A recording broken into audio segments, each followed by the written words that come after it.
자, 꿈에 한 큰 나무가 자라서 하늘에 닿는 장면이 나옵니다. 이 나무는 느부갓네살 왕을 상징합니다. 꿈의 둘째 장면에서 하나님께서는 느부갓네살을 7년 동안 짐승들과 함께 들에서 지내게 될 것이라는 사실을 알려주십니다. 또 그 마음은 변하여 인생의 마음 같지 않고 짐승의 마음을 받아 7때를 지나리라. 한 가지 흥미있는 것은요, 어떤 분들은 여기에 나오는 이 7때를 그 마지막 때의 7년 환란으로 푸는 경우가 있는데 7때는 몇 년일까요?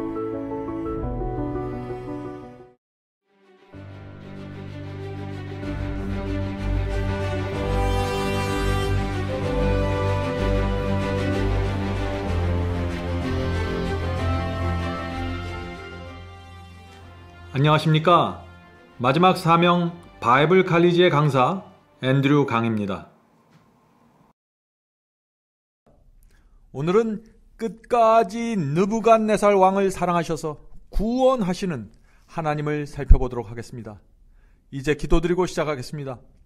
하늘에 계신 아버지, 오늘도 하나님께 저희의 인생을 드립니다. 받아주셔서 주의 길로 인도해 주시옵소서.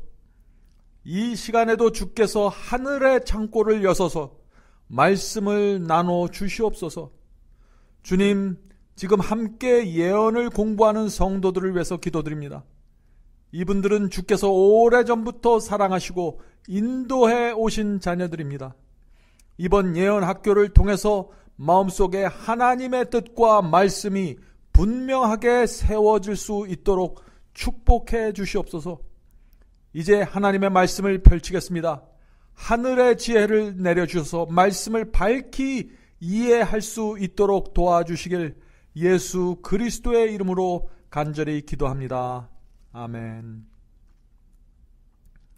지난 시간에 우리는 느부갓네살 왕이 회개하고 하나님께 완전히 굴복하는 장면을 보았습니다. 오늘은 느부갓네살 왕이 자신의 과거를 회상하는 장면을 살펴보겠습니다. 다니엘서 4장 4절부터는 느부갓네살이 회개하기 이전의 과거로 돌아가게 됩니다. 다니엘 4장에는 느부갓네살 왕이 지난 날을 되돌아보는 회상이 나온다고 말씀드렸습니다. 자신이 어떻게 하나님을 경외하는 사람이 되었는지를 뒤를 돌아보면서 고백하는 회상입니다. 이 회상은 그가 꿈을 꾸는 장면에서부터 시작됩니다. 다니엘 4장 4절 5절입니다. 나 느부갓네살이 내 집에 편히 있으며 내 궁에서 평강할 때 한 꿈을 꾸고 그로 인하여 두려워하였으되 곧 뇌 속으로 받은 이상을 인하여 번민하였었노라. 느부갓네살 왕이요, 무당과 박수를 초청해서 이 꿈이 무엇인지 해석을 물어봤습니다. 그러나 그들이 알 수가 없죠. 그래서 이번에도 다시 다니엘을 불러드립니다. 8절부터 10절입니다. 다니엘이 내 앞에 들어왔으니 그의 안에는 거룩한 신들의 영이 있는 자라. 이 느부갓네살은요, 하나님의 영이 다니엘의 마음속에 계시다는 사실을 알고 있었습니다. 다니엘과 함께 지내온 35년 동안 다니엘의 신앙과 삶을 옆에서 지켜봐 왔기 때문에 아는 것이죠. 계속해서 읽겠습니다. 내가 그에게 꿈을 고하여 가로되 박수장 벨드사사라. 이 벨드사사는 다니엘의 바벨론식 이름이죠. 내 안에는 거룩한 신들의 영이 있은즉 아무 은밀한 것이라도 네게는 어려울 것이 없는 줄을 내가 아노니 내 꿈에 본 이상의 해석을 내게 구하라. 느부갓네살 왕은 다니엘을 가리켜서 그의 안에는 거룩한 신의 영이 있는 자라고 존경을 나타냈습니다. 이 한마디의 말 속에 다니엘의 신앙과 인격과 생애가 담겨져 있는 것입니다. 다니엘이 바벨론 궁전에서 어떤 모습으로 살았길래 그런 말을 할까요? 우리 주변 사람들이 우리의 생애를 보면서 저 사람의 안에는 거룩한 신의 영이 있다라는 평가를 내리게 된다면 얼마나 좋을까요? 하나님께서는 느부갓네살에게 하나님을 경외하는 사람의 신앙을 보여주기 위해서 다니엘을 느부갓네살에게 붙여주신 것입니다. 느부갓네살은 다니엘의 그 순결한 삶을 지켜볼 때마다 양심의 가책을 받았을 것이고 또한 감동을 함께 받았을 것입니다. 그러면서 또 한쪽에서는 세상에 대한 욕심을 놓지 못한 채 살아가고 있었던 것이죠.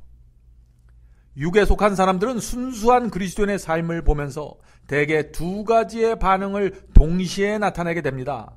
한쪽에서는 양심의 가책을 느끼고 다른 한쪽에서는 그 사람을 부정하고 미워하고 나아가서는 핍박하고자 하는 충동을 받게 되는 것이죠. 사람들은 순결한 그리스도인의 삶을 보는 동안 양심의 음성과 육체의 음성, 그 두 음성을 들으면서 어느 하나를 선택하게 됩니다. 느부갓네살 왕도 다니엘의 그 순결한 삶을 옆에서 보면서 오랜 세월 동안 두 음성 사이에서, 성령의 음성과 육체의 음성 사이에서 결정하지 못하고 괴로워하는 시간을 보냈을 것입니다. 다니엘 2장에 나오는 첫 번째 꿈처럼 여기서도 먼저 꿈의 내용이 나오고 그 다음에 꿈에 대한 해석이 이어집니다. 그래서 10절부터 18절까지가 꿈의 내용이고 19절부터 27절까지가 해석입니다. 자, 꿈에 한 큰 나무가 자라서 하늘에 닿는 장면이 나옵니다. 이 나무는 느부갓네살 왕을 상징합니다. 여러분들이 말씀을 들으면서 여러분 스스로 이 느부갓네살 왕이 꾼 이 꿈의 의미를 한번 상상해 보시기 바랍니다. 다니엘서 4장 10절부터 12절이죠. 내가 침상에서 나의 뇌 속으로 받은 이상이 이러하니라. 내가 본즉 땅의 중앙에 한 나무가 있는데 고가 높더니 높이가 높더니 그 나무가 자라서 견고하여 지고. 자, 이 장면은 느부갓네살 왕의 권세가 크게 자라고 높아지는 모습을 뜻하는 것이죠. 그 고는, 그 높이는 하늘에 닿았으니 땅 끝에서도 보이겠고 그 잎사귀는 아름답고 열매는 많아서 만민의 식물이 될 만하고 들짐승이 그 그늘에 있으며 공중에 나는 새는 그 가지에 깃들이고 무릇 혈기 있는 자가 거기서 식물을 얻더라. 느부갓네살이라는 나무 아래서 들짐승과 새들이 기대어 살아가는 모습을 지금 상징적으로 말하는 것이죠. 다시 말해서 느부갓네살 왕과 바벨론에 기대어 온 나라와 세상 사람들이 살아가고 있다는 지금 뜻입니다. 자, 여기서 나무는 제가 느부갓네살 왕을 상징한다고 했죠? 다니엘 4장 22절에 분명히 그 해석이 나와 있습니다. 왕이여, 이 나무는 곧 왕이시라. 지금 다니엘이 해석해 주는 것입니다. 이는 왕이 자라서 견고하여지고 창대하사 하늘에 닿으시며 권세는 땅 끝까지 미치심이니이다.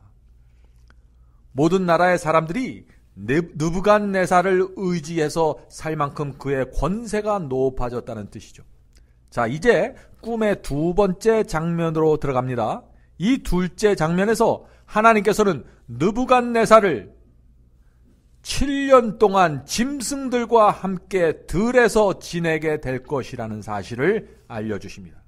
참 놀라운 예언입니다. 다니엘서 4장 13절부터 16절입니다. 한 순찰자, 한 거룩한 자가 하늘에서 내려왔는데 그 나무를 베고, 자, 나무를 벤다 그랬는데 이것은 하나님께서 느부갓네살 왕의 권세를 빼앗아 간다는 뜻이겠죠.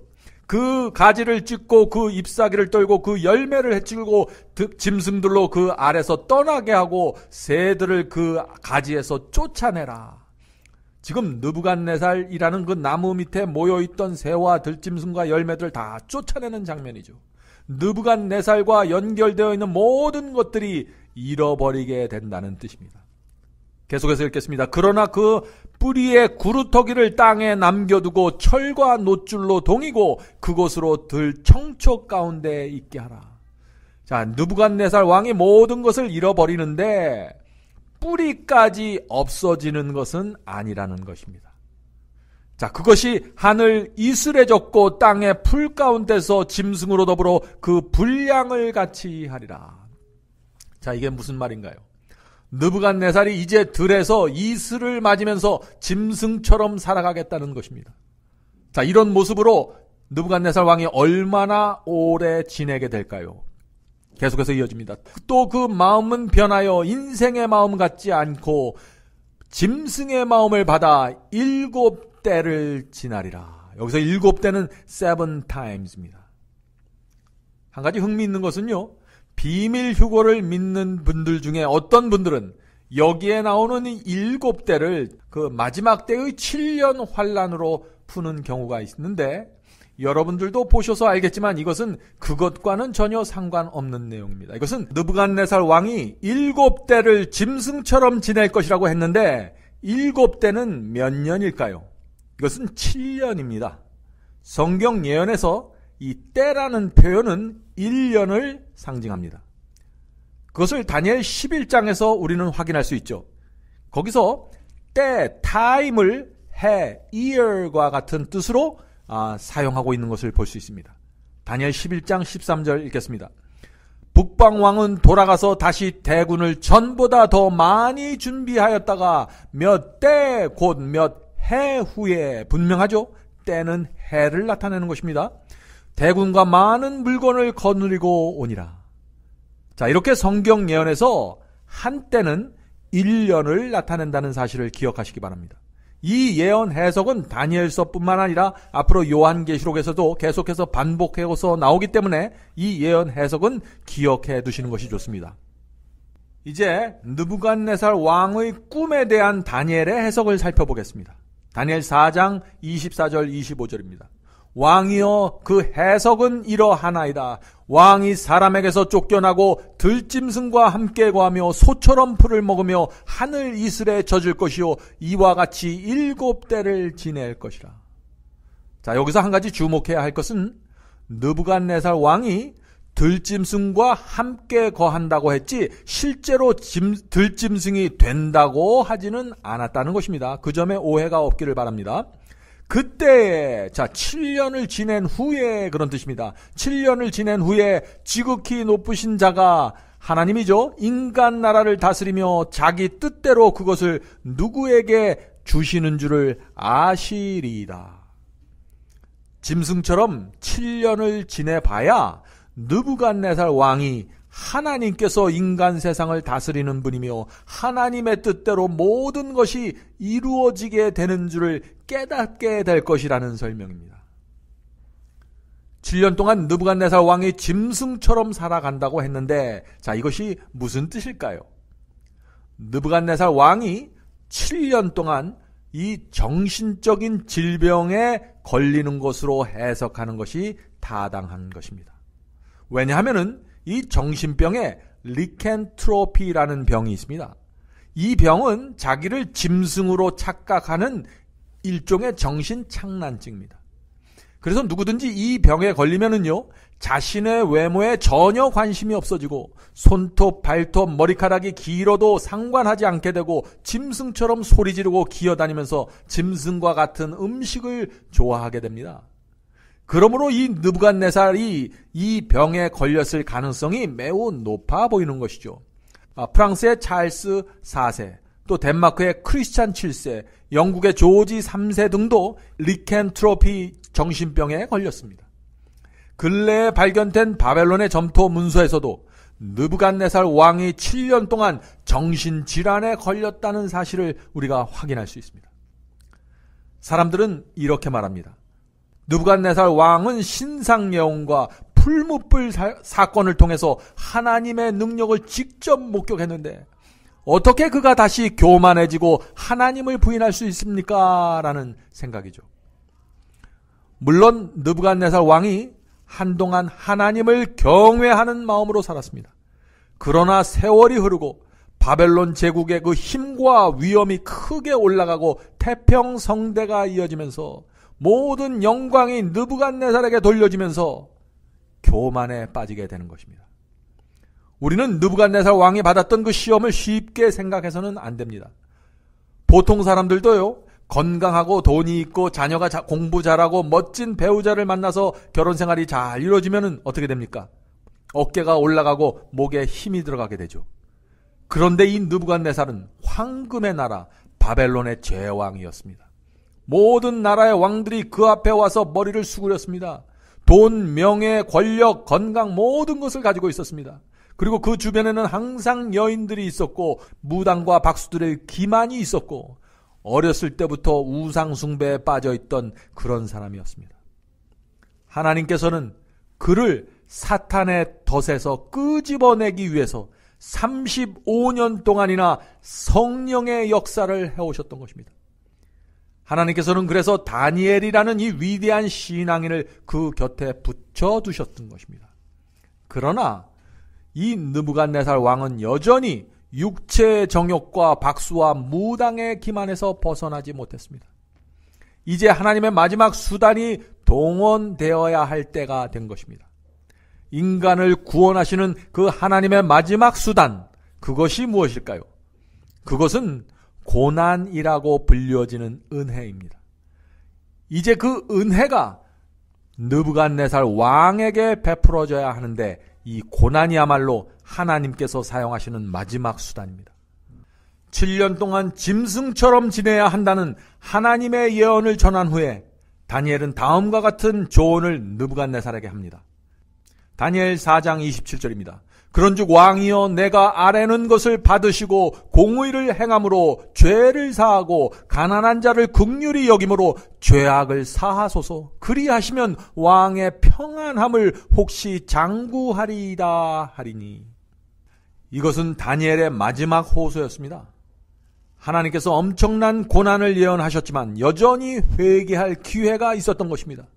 다니엘은 이미 선고된 느부갓네살 왕에 대한 하나님의 징계가 집행되지 않도록 어서 빨리 회개하라고 간절한 마음으로 탄원했던 것입니다. 왜냐하면 하나님의 목적은 징계가 아니라 느부갓네살 왕이 회개하고 구원받는 것이라는 사실을 알려주기 원했던 것입니다. 느부갓네살이 다니엘의 호소를 받아들일까요? 다니엘 4장 28절부터 30절입니다. 이 모든 일이 다 나 느부갓네살 왕에게 임하였느니라. 12달이 지난 후에 내가 바벨론 왕궁 지붕에서 거닐새 나 왕이 말하여 이르되 이 큰 바벨론은 내가 능력과 권세로 건설하여 나의 도성으로 삼고 이것으로 내 위엄의 영광을 나타낸 것이 아니냐 하였더니.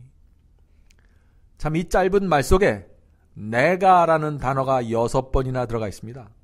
하나님께서 심판을 예언하셨지만 느부갓네살 마음속에는 아직도 내가 가득 차 있는 것입니다. 하나님의 징계가 꿈을 꾼 후에 즉시로 온 것이 아니었습니다. 회개를 위한 12달의 기간이 은혜의 시간으로 주어졌습니다. 그러나 느부갓네살 왕의 교만은 하늘을 찔렀습니다. 그는 자기 영광에 도취되어 주어진 은혜의 시간을 허비해버리고 말았습니다. 12달 시한부 인생을 받았는데도 정신 차리지 못하는 이 느부갓네살 왕을 보면 참 안타깝죠. 하나님께서도 우리에게 인생이라는 기회를 주셨는 것입니다. 60년, 70년, 80년 또는 90년이라는 은혜의 시간을 주셨는데 우리는 지금 그 시간을 어떻게 사용하고 있나요? 하나님께서는 심판하시기 전에 반드시 은혜의 시간을 먼저 주십니다. 심판이 임하기 전에 느부갓네살 왕은 12달이라는 은혜의 시간을 받았습니다. 노아 홍수가 있기 전에는 120년이라는 은혜의 기간이 주어졌습니다. 그동안 노아는 심판의 기별을 전파했고 사람들은 충분히 회개할 수 있는 기회를 얻었습니다. 소돔과 고모라의 유황물도 어느 날 갑자기 내려온 것이 아닙니다. 아브라함과 롯을 통하여 회개의 기별이 주어졌습니다. 그러나 그들이 끝까지 거절하자 결국 유황불이 내려와서 그들을 태운 것입니다. 마지막 시대도 마찬가지입니다. 짐승의 표 환란과 7재앙과 마지막 심판이 있기 전에 반드시 하나님의 종들을 통해서 이 세상의 경고의 기별이 전파될 것입니다. 언제 누구에서 어떤 기별이 전파될까요? 요한계시록에서 우리가 그것을 배울 것입니다. 자, 그런데 하나님께서 어떤 사람들을 통해서 마지막 경고의 기별을 전하실까요? 이 질문은 정말 중요한 질문입니다. 하나님께서는 마지막 시대에 다니엘과 요한계시록의 예언을 이해하고 그 말씀에 순종하는 사람들에게 마지막 경고와 심판의 기별을 전하실 것입니다. 왜 그럴까요? 왜냐하면 사람들에게 위험을 알리고 이제 마지막이 되었다는 그 말씀을 전하려면 마지막 시대에 또 사탄의 미혹이 어떻게 이루어지는가를 전하려면 다니엘과 요한계시록의 예언을 이해해야만 하는 것입니다. 큰 성 바벨론의 정체를 알아야 합니다. 짐승과 적그리스도의 세력이 누구인지를 알아야 됩니다. 그래야 마지막 시대에 사탄과 대적해서 싸우고 하나님의 백성들을 구해낼 수 있는 것입니다. 짐승의 정체를 앓고 그들이 강요하는 그 짐승의 표가 무엇인지 알아야 하는 것입니다. 그러므로 이번 예언 강의는 우리를 마지막 시대에 하나님의 종으로 일할 수 있는 그 준비를 갖추게 하는 과정이 될 수 있는 것입니다. 자, 정해진 12달이 지나자 느부갓네살 왕은 짐승처럼 살게 되었습니다. 그 말씀이 다니엘 4장 31절부터 33절에 있습니다. 이 말이 아직도 나 왕의 입에 있을 때 하늘에서 소리가 내려 이르되 느부갓네살 왕아 네게 말하노니 나라의 왕위가 네게서 떠났느니라. 바로 그때 이 일이 나 느부갓네살에게 응함으로 내가 사람에게 쫓겨나서 소처럼 풀을 먹으며 몸이 하늘 이슬에 젖고 머리털과 같이 자랐고 손톱은 새 발톱과 같이 되었더라. 그 기간이 참에, 여기서 기간이란 하나님께서 정하신 7년이 찼다는 얘기죠. 그 기간이 참에 나 느부갓네살이 하늘을 우러러 보았더니 내 총명이 다시 내게로 돌아온지라. 이에 내가 지극히 높으신 이에게 감사하며 영생하시는 이를 찬양하고 경배하였나니. 7년을 바벨론 정치권과 손을 끊고 환자로 시간을 보낸 어느 날 하나님께서 그에게 맑은 정신을 허락하셨습니다. 만약 하나님께서 느부갓네살 왕을 7년 동안 바벨론의 더러운 정치와 권력과 술과 여인들과 그리고 무당과 술사들로부터 분리시켜 놓지 않았다면 어떻게 됐을까요? 그가 구원받을 수 있었을까요? 여러분들 어떻게 생각하십니까? 느부갓네살에게는 죽음보다 더 큰 고통이었지만 그의 구원을 위해서는 반드시 필요한 시간이었습니다. 느부갓네살 왕은 7년 동안 짐승처럼 땅을 보면서 살았다고 했습니다. 그러다가 7년이 지나면서 다시 하늘을 우러러 보게 되었고 정신이 돌아왔어요. 이 헬라어로 사람을 안드로포스라고 합니다. 근데 이 안드로포스라는 말은요, 위를 쳐다보는 존재라는 뜻을 가지고 있습니다. 그래서 사람은 위를 보고 사는 존재로 창조된 것입니다. 그런데 사탄은 우리로 하여금 땅만 쳐다보고 살도록 지금 끌어가는 것이죠. 사탄의 목적은 땅에서 이루어지는 일들에 우리의 온 마음과 생애가 붙잡혀 살게 만드는 것입니다. 우리가 그렇게 살면 안 되겠죠. 결국 하나님께서는 드디어 느부갓네살 왕을 구원하실 수 있었습니다. 그런데 이 느부갓네살 왕이 회개하기까지 몇 년 걸렸을까요? 35년 걸렸다고 했습니다. 저와 여러분이 회개하고 하나님 앞에 손들고 나가는 데는 과연 얼마나 긴 시간이 필요할까요? 느부갓네살 왕이 그랬던 것처럼 우리에게도 7년의 고통이 필요할까요? 우리가 성령의 호소하시는 역사에 반응하고 굴복한다면 하나님께서는 우리를 평강의 길로 인도하실 것입니다. 다니엘 5장에서 우리는 매우 중요한 예언을 다루게 됩니다. 마음을 집중하고 강의를 따라오시길 제가 부탁드립니다. 다니엘서 5장은 바벨론이 패망하는 마지막 날, 정확하게 기원전 539년 10월 13일 밤에 있었던 사건을 기록하고 있습니다. 그날 밤 어떤 사건이 일어났을까요? 그날 밤에 다니엘 2장의 신상 예언에 나오는 그 금머리가 떨어져 나가고 은가슴과 양팔 시대가 들어서는 세계사에 남는 엄숙한 사건이 그때 생겼습니다. 다니엘서 5장은 다니엘 2장에 나오는 하나님의 예언이, 그 신상 예언이 정확하게 이루어지는 그 역사의 현장에 대해서 기록하고 있는 것입니다. 다니엘서 5장에서는 느부갓네살 왕의 손자인 벨사살 왕이 등장하는데, 이 벨사살은요, 할아버지 왕 느부갓네살의 그 신앙을 받아들이지 않았습니다. 그는 36세의 젊은 왕으로서 하나님을 거절하고 바벨론을 하나님께 대한 반역의 극치로 몰고 갔습니다. 바벨론의 멸망은요, 다니엘의 나이 86세경에 일어났습니다. 느부갓네살 왕이 죽은 해로부터 계산하면 23년 만에 일어난 사건입니다. 다니엘서 2장의 신상 예언이 주어진 이후 65년 만에 바벨론 멸망했던 것입니다. 다니엘서 5장은 하나님의 예언대로 금머리 나라가 역사 속으로 사라지고 은가슴의 나라가 세워지는 순간, 메데 페르시아에 의해서 바벨론이 무너지는 순간을 기록하고 있는 것입니다. 하나님의 예언이 정확하게 성취되는 장면을 지켜보고 있는 이 다니엘의 감동과 엄숙함과 두려움을 어떻게 표현할 수 있을까요? 이제 우리도 우리 앞에 남아있는 예언들이 우리 눈앞에서 성취될 때가 되면 그런 감격과 감동을 느끼게 될 것입니다. 제가 앞서 몇 차례 강조했던 것처럼 요한계시록을 정확하게 이해하려면 고대 바벨론을 잘 이해해야 한다고 말씀드렸습니다. 왜냐하면 요한계시록 후반부는요, 바벨론에 대한 이야기로 가득 차 있습니다. 요한계시록에서 나오는 바벨론은 마지막 시대의 교회를 뜻하는 것입니다. 12 제자가 세운 그 기독교회가, 초대교회가 마지막 때 바벨론이 되어버리고 마는 것입니다. 예수께서 오시기 직전에 말이죠. 그런데 사도 요한은 계시록에서 왜 마지막 시대의 교회를 설명하면서 바벨론이라는 그 표현, 바벨론을 이용했을까요? 왜냐하면 요한은 고대 바벨론이 멸망하는 모습을 통해서 현대 기독교의 마지막 시대의 교회를 보여주려고 하는 것입니다. 그러므로 우리는 고대 바벨론이 어떻게 멸망당했는지 정확하게 알아야 하는 것입니다. 왜냐하면 바벨론이 멸망당하는 상황이 그대로 마지막 시대의 영적 바벨론이 무너질 때 반복되기 때문입니다. 고대 바벨론과 마지막 시대의 영적 바벨론을 연결시켜서 이해해야만 우리가 요한계시록의 후반부를 이해할 수 있게 되는 것입니다. 이것은 굉장히 중요한 개념입니다.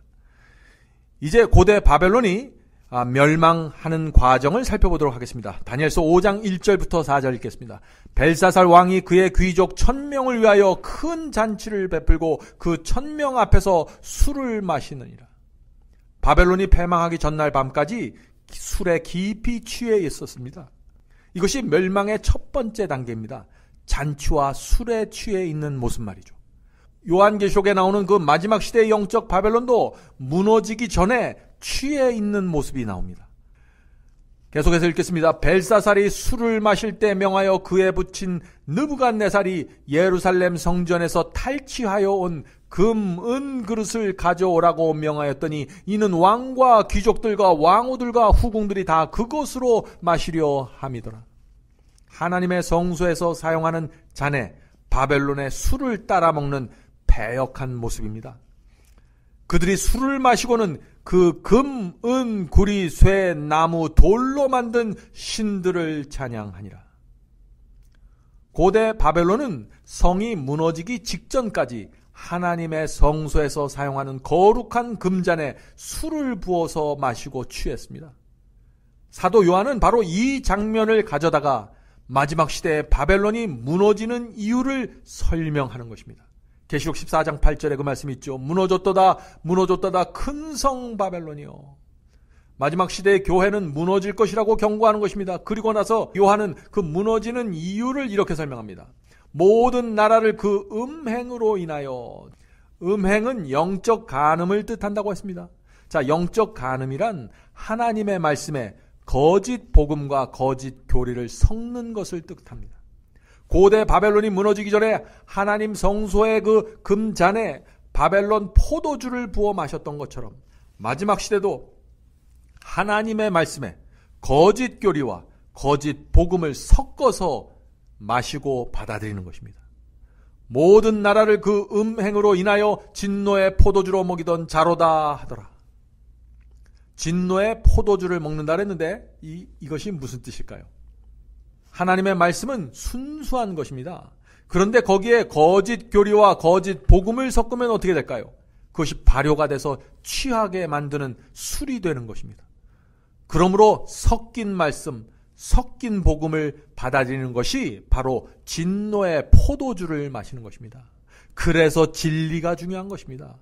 진리가 아닌 다른 것은 그것을 받아들이면 반드시 그 결과로 인해서 영적으로 취하게 되고 그 생활이 무너지게 되는 것입니다. 그렇다면 취한 상태란 어떤 상태일까요? 하나님의 말씀을 사랑하지도 않고 하나님께 충성하지도 않으면서 믿기만 하면 구원받습니다 라고 말하는 것입니다. 세상을 사랑하고 자기 마음대로 살아가면서 나는 구원받았다 라고 생각하는 것입니다. 하나님의 말씀과는 상관없이 자기 마음대로 믿고 싶은 것을 믿는 것입니다. 순수한 복음이란 무엇일까요? 순수한 복음이란 다니엘의 믿음을 얘기하는 것입니다. 히브리 새 청년의 신앙을 말하는 것입니다. 하나님의 말씀과 계명에 충성하는 신앙을 말하는 것입니다. 그런데 그러한 순수한 복음에 다른 것을 섞으면 바로 그것이 취하게 만드는 바벨론의 포도주가 되는 것입니다.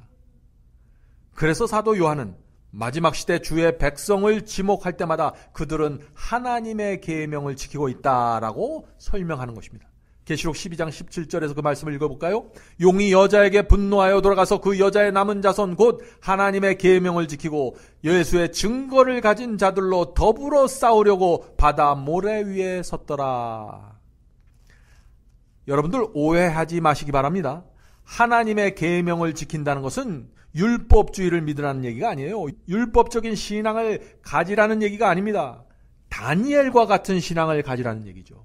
바벨론 속에 살지만 그 속에서 하나님의 말씀과 계명에 충성하는 신앙을 가지라는 얘기입니다. 벨사살 왕과 귀족들은 성소의 기명들로 술을 마시면서 하나님을 조롱하고 히브리인의 종교를 비웃었습니다. 마지막 시대도 이런 상황이 정확하게 되풀이될 것입니다. 마지막 시대에도 하나님 말씀에 충성하는 사람들은 바벨론의 술에 취한 사람들에게 무시당하고 업신여김을 당하게 될 것입니다. 사랑하는 성도 여러분, 이 세상에 교회가 존재하는 목적은 세상을 교화시키고 구원하는 것입니다. 그런데 도리어 지금 교회가 세상에 의해서 변질되고 부패되고 말았습니다. 세상이 좋아하는 돈을 교회가 좋아하고 세상이 좋아하는 권력을 교회가 탐하고 있는 것입니다. 교회 안에 세상이 들어온 것입니다. 교회 안에 세상이 들어오면 그것에 따라서 복음과 교리도 세속화되게 됩니다. 예수를 영접하면 내가 어떻게 살든지 간에 구원받는다는 그 이상한 설교들이 그래서 교회 안에서 인기를 끌게 되는 것입니다. 이상한 기복신앙이 기독교회를 뒤덮고 있는 것입니다. 교회가 바벨론이 된 것이죠.